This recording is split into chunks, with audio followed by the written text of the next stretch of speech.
So here we are with DJ Josh, and as I have learned, because you guys know Josh a hell of a lot better than I do, and you know Zoom a lot better than I do too.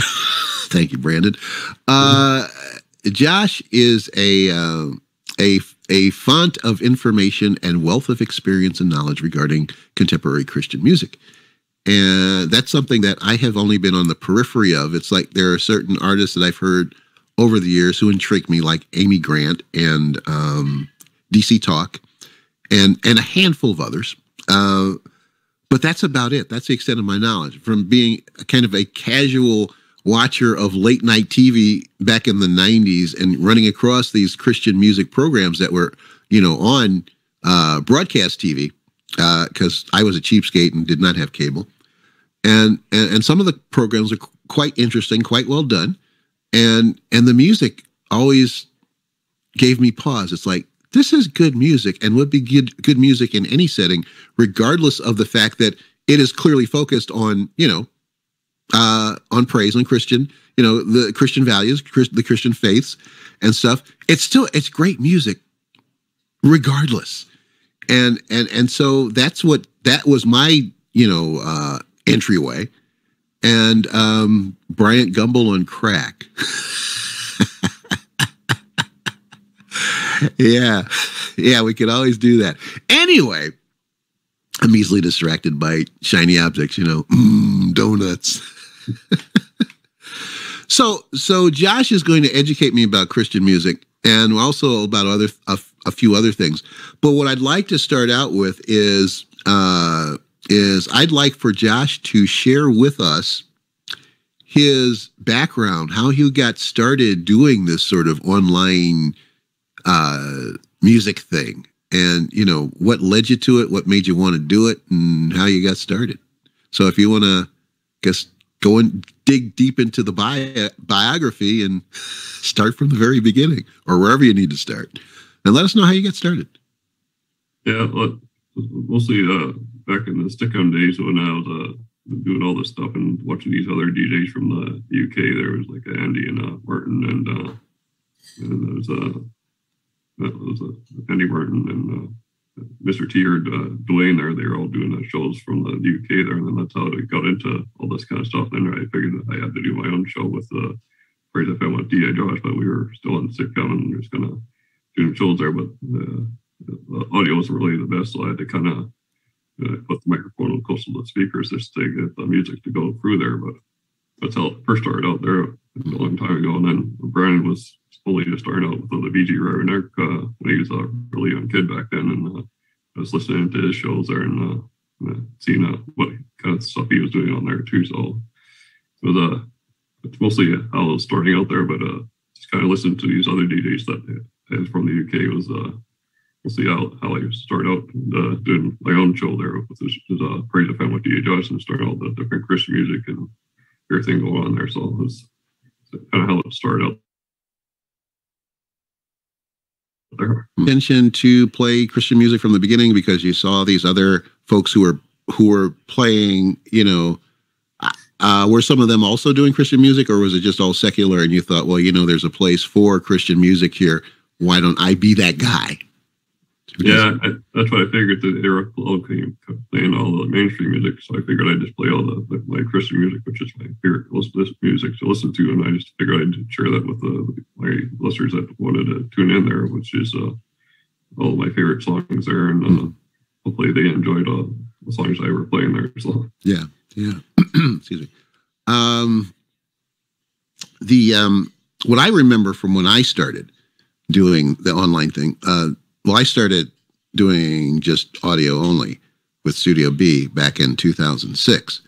And when I took some time away from Studio B for a while, and when I came back, they had started doing video. I think they were initially on, well, they did a couple of stints on Justin.tv, and also they were on Stickam and then later on Blog TV. I think the first video I actually did was from Ohio on Justin.tv. I don't think I did any stuff from Chicago on video. It was all just audio. And I remember I believe it was on Stickam that there were a couple of Christian music channels. And sometimes when I wasn't doing a show, I would just kind of, lurk other shows and check out what they were doing to get some ideas for, my own shows. And some of those shows were, Christian music shows, gospel music, contemporary Christian, and some of them were really, really good. I mean, I love the music, and I for some reason I'm thinking I might have run across your Praise FM show at some point, and probably on Stickam.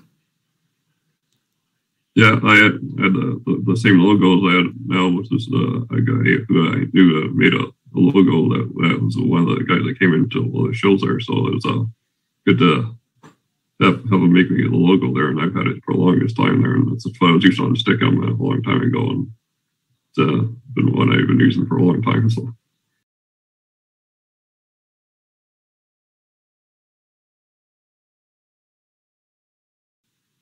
Mm-hmm. And of course, Brandon pops in. You gotta tell who made the Praise FM logo as well. See, Brandon, you know what? You should find a way to be available every freaking week as my co-host, because you always throw in these questions, which, are good, because you want to make sure that all the bases are covered, but you just kind of sit back there and you throw stuff at me figuring, well, Juan will handle it, right? But you know what? You should have your butt on here too, damn it. I'm just saying.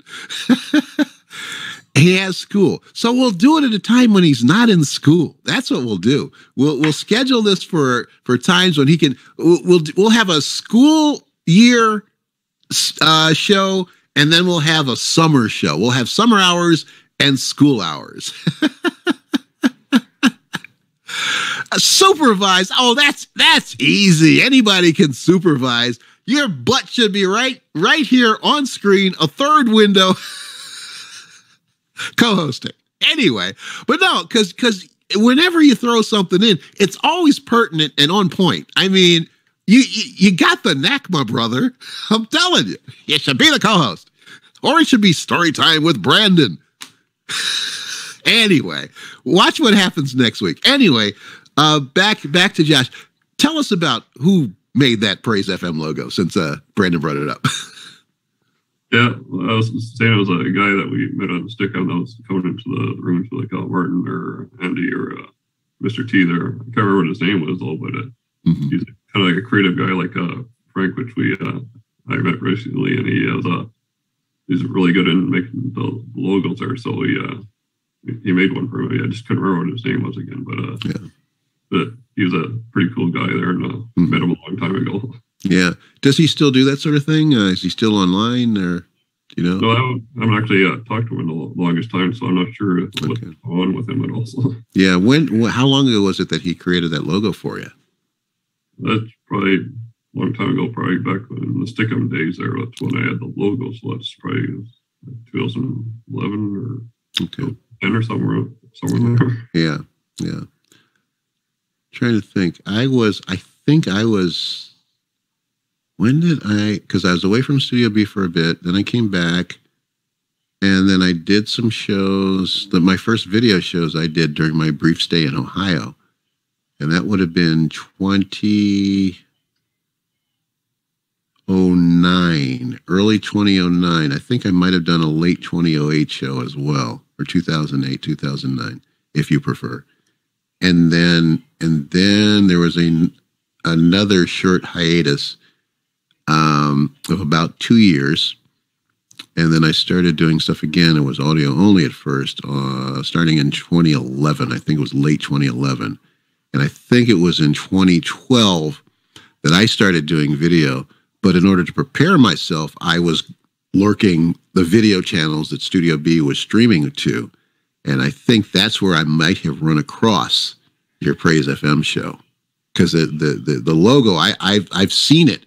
When you've done your Sunday shows, and I've seen that logo and in passing, and it does look familiar to me. Is that the same logo, or is that something that's been updated since? No, it's still the same logo. Same logo, okay. Yeah, it's the same. I kept the same picture on my computer the whole time there, and I haven't deleted it also. Yeah, okay. All right, cool.